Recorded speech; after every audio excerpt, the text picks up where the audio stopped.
ரணில் விக்ரமசிங்க இருந்திருந்தால் இப்போது அமெரிக்காவின் அந்த IMF நிதியுதவி கிடைத்திருக்கும். இப்போது தாமதம் அடைவது புதிய அரசால் என்ற ஒரு குற்றச்சாட்டை முன்வைத்தது. ஆனால் இப்போது அமெரிக்கா, அதாவது IMF பொறுத்தவரையில் அவர்கள் இலங்கை அரசுக்கு நிதியை கொடுப்பதற்கு சம்மதித்து விட்டது போன்ற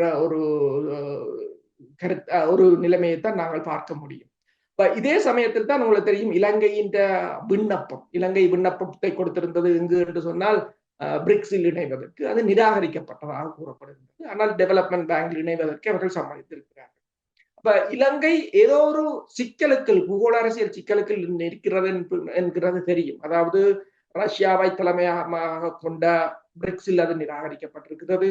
அதே சமயம் இந்தியாவையும் ரஷ்யாவையும் இலங்கை அரசு வெளியேற்றி இருக்கின்றது. அதே சமயம் மேற்குலக நாடுகள் அமெரிக்காவை பொறுத்தவரையில் அமெரிக்காவுக்கும் இலங்கைக்கும் இடையிலான உறவுகள் கொஞ்சம் விரிவடைவது போலதான் தெரிகின்றது.